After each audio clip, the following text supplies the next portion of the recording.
Welcome to That Police Officer's channel.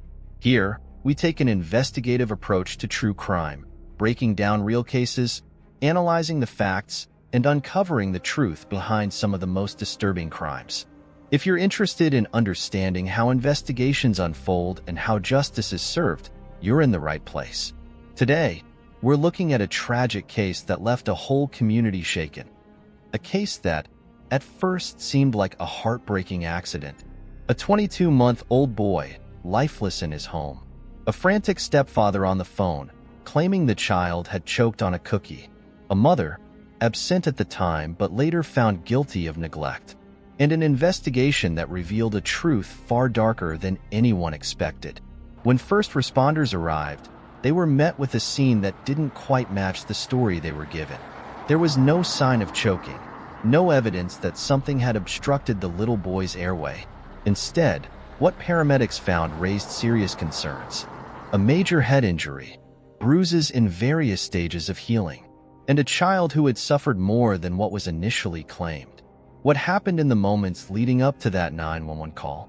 How did a child, who was supposed to be safe, end up losing his life under such brutal circumstances? And why did the person responsible think he could cover up the truth? This is the heartbreaking story of Charlie Roberts, a 22-month-old boy whose life was cut tragically short. It's also the story of Christopher Stockton, the man entrusted with Charlie's care, but who instead became the cause of his suffering. When confronted with the toddler's fatal injuries, Stockton attempted to cover up the truth with a fabricated story, a lie that quickly crumbled under the weight of forensic evidence, witness testimonies, and the relentless pursuit of justice. In this case, we'll go step by step through the investigation that uncovered what really happened behind closed doors. We'll look at the forensic evidence, the witness statements, and the crucial details that led to Stockton's conviction for murder. We'll also examine the role of Charlie's mother, Paula Roberts, and the disturbing signs that were ignored before tragedy struck. If you're new to the channel, make sure to subscribe now so you don't miss more in-depth true crime stories like this one in the future. One thing about this case is that it's not just another true crime story. It's a case that highlights the importance of vigilance, of speaking up when something seems wrong, and of ensuring that justice is served for the most vulnerable among us. In the next few moments, we'll take a closer look at how the police handled this case, the inconsistencies in Stockton's statements, and the expert testimony that left no doubt about his guilt, painting a grim and heartbreaking picture of what really happened to Charlie Roberts. On January 13, 2024, emergency services received a distressing call from a man in Darlington, England. He claimed that a 22-month-old boy had stopped breathing, allegedly choking on a cookie. The caller was 38-year-old Christopher Stockton, the live-in boyfriend of the child's mother. The boy, Charlie Roberts, was unresponsive when paramedics arrived. Stockton's explanation was straightforward. Charlie had been playing in a toy tunnel moments before collapsing. He insisted that the toddler must have choked on something he had eaten earlier. But when medical personnel assessed the child, what they found did not align with that story. There was no sign of an airway obstruction. Instead, there were far more alarming discoveries. Charlie was suffering from a severe head injury. His condition was critical, and he was rushed to the Royal Victoria Infirmary in Newcastle upon Tyne. Despite the efforts of medical professionals, the young boy succumbed to his injuries. At first, this seemed like nothing more than a tragic accident. After all, who would intentionally harm a 22-month-old child? One so small, so helpless, still learning to walk, still figuring out the world around him. But as the evidence came together, it became clear. This wasn't an accident at all. It was something far more scary. Authorities soon learned that Charlie had been left in Stockton's care on the morning of January 12th while his mother, Paula Roberts, was away. Less than 20 minutes after being alone with the child, Stockton was on the phone with emergency services. The speed at which the situation escalated raised suspicions. Medical experts confirmed that the type of brain injury Charlie suffered would have resulted in an immediate and drastic deterioration of his condition. As investigators delved deeper, more troubling details emerged. Charlie had visible bruises, and further examination revealed injuries at different stages of healing. This suggested that the child had been subjected to repeated harm over time. The post-mortem results confirmed what police had feared. Charlie had suffered severe head trauma, consistent with being violently shaken or thrown. The idea that a simple choking incident led to Charlie's death quickly lost all credibility. After all, how likely is it for a 22-month-old to choke on a cookie to the point of fatality? It just doesn't add up. But what do you think? Do you believe this claim ever held any weight? And what are your thoughts on the neglect that allowed this tragedy to unfold? Share your opinions in the comments below. I'd love to hear them. The involvement of Charlie's mother also came under scrutiny. Paula Roberts, 41, later admitted to a charge of child neglect. She had previously expressed concerns about Stockton's behavior and had even installed a small surveillance camera in Charlie's room. However, she failed to act when signs of abuse became evident. Investigators found disturbing messages on her phone, messages in which she discussed seeking medical help for Charlie but never followed through. Stockton and Roberts had begun their relationship in early 2023, and by March, Charlie had met the man who would later be convicted of his murder. Over the following months, there were multiple reports of unexplained bruising on the child. Family members and acquaintances noticed injuries, but without concrete evidence, no immediate action was taken. As the case unfolded, it became clear that this was not an isolated incident. Stockton had a history of violent behavior. Though details of his past were not initially public, his actions leading up to Charlie's death painted a picture of a man who had no regard for the safety of a vulnerable child. Prosecutors argued that Stockton had been abusive before the final fatal assault, and medical reports supported this claim. For a case like this, what level of justice should be served? If you had the power to decide, what punishment would you consider fair? Let me know in the comments. But before we get into that, let's take a look at how the trial unfolded. We'll break down and go deeper into the legal process in the next few minutes. The trial took place at Teesside Crown Court, where Stockton continued to insist that Charlie's death was an accident. However, the forensic evidence, witness testimonies, and expert reports told a very different story. Stockton was found guilty of murder and sentenced to life in prison with a minimum term of 25 years. Paula Roberts, though not directly responsible for the killing, was held accountable for her negligence and failure to protect her son. During sentencing, Judge James Goss addressed the devastating loss of Charlie Roberts. He emphasized that Paula Roberts had turned a blind eye to the warning signs, allowing the abuse to continue. The court acknowledged the profound impact of the case, not only on Charlie's surviving family members, but on the wider community. In the aftermath of the trial, Charlie's father, Barry Greenwell, spoke about the unbearable grief of losing his son. He described Charlie as a loving, happy child who had his entire life ahead of him. His statement echoed the pain felt by many who followed the case. How a preventable tragedy resulted in the loss of an innocent life. This case serves as a reminder of the dangers of ignoring the warning signs of abuse. It highlights the importance of intervention, the responsibility of caregivers, and the critical role law enforcement plays in seeking justice for the most vulnerable members of society. As we move forward, we will examine the detailed investigation that led to Stockton's conviction, the forensic breakthroughs, and the key evidence that proved beyond any doubt that Charlie's death was no accident. Subscribe to the channel and hit that like button, and let's keep going. When the emergency call came in, responders treated it as a potential choking incident. But when paramedics arrived and found no obstruction in Charlie Roberts' airway, their concerns grew. The presence of a severe head injury changed the nature of the case entirely. This was no accident. This was something far worse. The police were immediately called in. Their first priority was to secure the scene and preserve any potential evidence. Inside the home, officers noted signs of disorder, but nothing that immediately indicated a struggle. However, their instincts told them that something wasn't right. Stockton's behavior was erratic, his explanation inconsistent.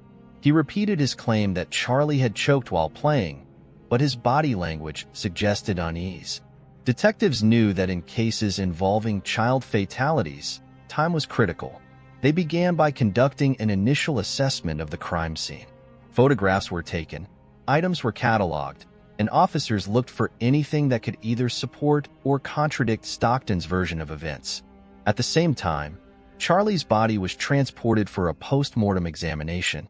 The results would be crucial in determining whether this was a tragic accident or a case of homicide. Forensic pathologists soon confirmed what paramedics had already suspected. Charlie had suffered catastrophic head trauma, the kind that could only be caused by violent force. The injury was fresh, meaning it had been inflicted just moments before the emergency call. Further examination revealed multiple bruises in different stages of healing, indicating a history of abuse. This wasn't a single act of harm. Charlie had been suffering for some time. With this evidence, detectives turned their attention back to Stockton. His timeline didn't add up. If Charlie had simply been playing moments before, how could he have sustained such a devastating injury? And why was there no mention of any prior falls, accidents, or incidents that could explain the bruising? Stockton's story was beginning to unravel. At the same time, officers began interviewing those closest to Charlie. Neighbors, friends, and family members were questioned. Some reported seeing bruises on Charlie in the past, but they had been assured by Paula Roberts that the child was simply prone to minor falls. Others noted Stockton's short temper, though no one had witnessed direct abuse. The most damning evidence, however, came from Roberts' own phone. Investigators obtained Paula Roberts' phone records and discovered a series of troubling messages. In private conversations, she had expressed concerns about Charlie's injuries. She even mentioned considering medical attention for him on multiple occasions, but she never followed through. Even more alarming, detectives uncovered a set of photographs taken over the months, documenting Charlie's bruises. Some showed his face, others his arms and legs. Each picture was time-stamped, proving that the injuries had occurred at different times, not from a single incident. One message stood out. In a conversation with a relative, Roberts mentioned installing a spy camera in Charlie's bedroom because she was worried about something. Investigators immediately seized the device, hoping it would contain footage that could solidify their case. But upon reviewing the recordings, they found nothing conclusive. Roberts claimed she had never witnessed Stockton harming Charlie, but her inaction in the face of clear warning signs made her legally responsible. With mounting evidence, police arrested Stockton on suspicion of murder. When confronted with the findings, he refused to speak. During questioning, he maintained his story but refused to elaborate. His silence spoke volumes. The final breakthrough came with expert testimony. Medical professionals specializing in pediatric trauma confirmed that the force required to cause Charlie's brain injury was not something that could occur accidentally. It wasn't a simple fall. It wasn't a choking incident. It was inflicted violence, either from being shaken with extreme force or from being thrown against a hard surface. There was no other explanation. The case against Stockton was growing stronger by the day, but the battle for justice was far from over. The prosecution would need to ensure that the jury fully understood the depth of Charlie's suffering. The courtroom would become the final battleground, where Stockton would have to face the consequences of what he had done. As we move forward, we will break down the trial, the key arguments presented, and the verdict that sealed Stockton's fate. After months of meticulous investigation, the case against Christopher Stockton moved to trial. Prosecutors had built a strong argument, backed by forensic evidence, medical testimony, and a disturbing timeline of events. Stockton stood accused of murder, while Paula Roberts faced charges of child neglect. Their fates now rested in the hands of the legal system. The trial began at Teesside Crown Court, drawing significant public attention. The prosecution wasted no time painting a clear picture of Charlie Roberts' suffering. They laid out how Stockton had been left alone with the child for less than 20 minutes before making the emergency call. The medical experts took the stand, explaining in precise detail why Charlie's injuries could not have been the result of an accident. A pathologist stated that the level of force used was comparable to that seen in high-speed vehicle crashes or violent assaults. It was a haunting revelation, one that underscored the brutality of what had been done to the toddler. Prosecutors also introduced evidence of Charlie's past injuries. Time-stamped photographs from Robert's phone, messages expressing concerns about bruises, and witness testimonies all pointed to a pattern of abuse. Though Roberts had not physically harmed her son, her failure to act made her complicit in the eyes of the law. When it was the defense's turn, Stockton's lawyers attempted to cast doubt on the certainty of the forensic findings. They argued that while Charlie's death was tragic, there was no definitive proof that Stockton had caused the fatal injury. They suggested alternative possibilities, perhaps an undiagnosed medical condition or an accidental fall that had gone unnoticed. But these claims quickly fell apart under cross-examination. Medical professionals reaffirmed that Charlie's injuries were the result of severe trauma, not an accident. Stockton himself remained silent for most of the trial, refusing to take the stand in his own defense. His lack of testimony left the jury with little reason to doubt the prosecution's case. Meanwhile, Robert's defense team portrayed her as a mother trapped in an abusive relationship, too afraid to challenge Stockton or report her concerns. However, the prosecution countered that while fear might explain her inaction, it did not excuse it. She had seen the warning signs and chosen to look away. As the trial neared its conclusion, emotions ran high in the courtroom. Charlie's biological father, Barry Greenwell, was present throughout the proceedings, listening as the final moments of his son's life were recounted in painful detail. He later described it as the worst thing any parent could hear. After days of deliberation, the jury returned with a verdict. Christopher Stockton was found guilty of murder. The judge sentenced him to life in prison with a minimum term of 25 years. Roberts, though spared the harshest penalty, was convicted of child neglect and received a prison sentence as well. In his closing remarks, the judge did not mince words. He described Stockton as a violent, cruel man who robbed an innocent child of his future.